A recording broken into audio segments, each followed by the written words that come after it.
রাজনীতি করেছি জনগণের কল্যাণ এবং সমৃদ্ধির জন্য।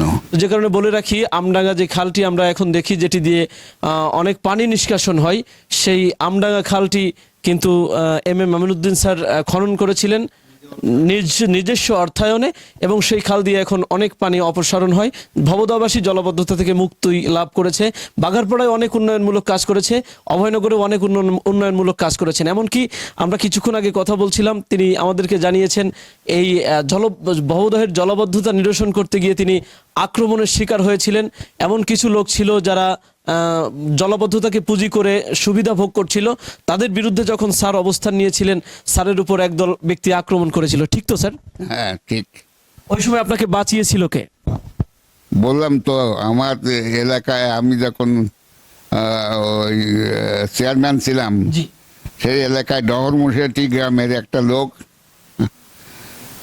তার নামটা আমার মনে আসছে না, সেই তার ঝুড়ি দিয়ে আপনার মাথাকে মানে সেভ করেছে, হ্যাঁ, মাথায় আক্রমণ থেকে মানে সে রক্ষা করেছিল। দর্শক, তাছাড়া এম আমিনউদ্দিন স্যার এখন দীর্ঘ রাজনৈতিক জীবন শেষে এখন বাড়িতেই অবস্থান করছেন, নীরবে নিভৃতেই তার দিন কাটছে। স্যার, আপনার রাজনৈতিক সহযোগী যারা ছিল তারা অনেকেই বেঁচে আছেন এখনো, তারা কি আপনার খোঁজ খবর নেয়? নেয় নেয়, প্রত্যেকেই বললাম যে যে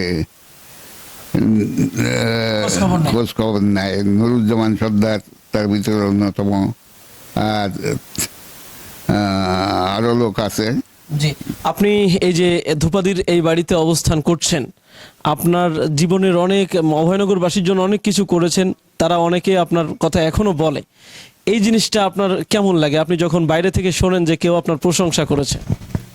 না, আমি নিন্দা কিংবা নান্দিপাঠ পছন্দ করি না।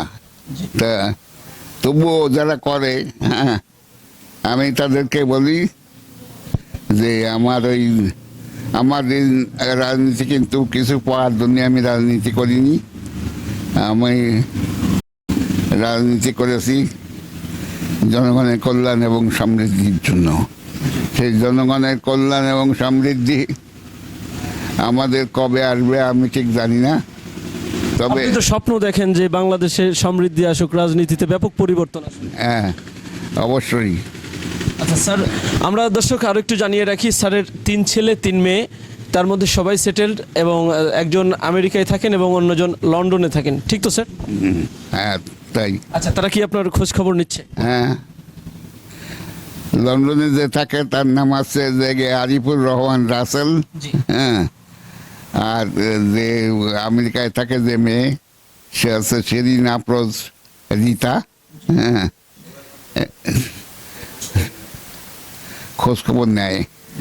স্যার, আরেকটা বিষয়, সেটা হচ্ছে আপনি ধূপাদি গ্রামের সন্তান। ধূপাদি গ্রামের সন্তান হয়ে আপনি অভয়নগরটাকে আপনার অভয়নগর বাঘারপাড়ার মানুষকে যে ভালোবাসা দেখিয়েছেন, সেটা হয়তো অভয়নগরবাসী বা বাঘারপাড়ার মানুষ দীর্ঘদিন মনে রাখবে। আপনি জীবনের শেষ প্রান্তে চলে এসেছেন, এই 2 এলাকার মানুষের জন্য আপনার কিছু বলার আছে কিনা?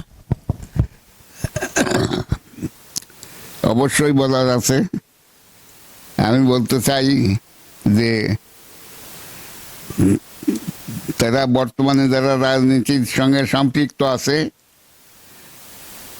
তারা যেন রাজনীতিকে পুঁজি করে মানে স্বার্থ হাসিল করবার মাধ্যম হিসাবে রাজনীতিকে গণ্য না করে, তারা যেন জনগণের কল্যাণ এবং সমৃদ্ধি এবং উন্নতি চায়, আমি এই কামনা করি। আর সাধারণ লোক জনগণ তারা ভালো থাকুক, সুস্থ থাকুক, এবং তারা সত্যিকার অর্থে মানুষের কল্যাণে নিজেদেরকে যতটুকু পারে ব্যয়িত করুক। আমি সেই আকাঙ্ক্ষা পোষণ করে আমি সবাইকে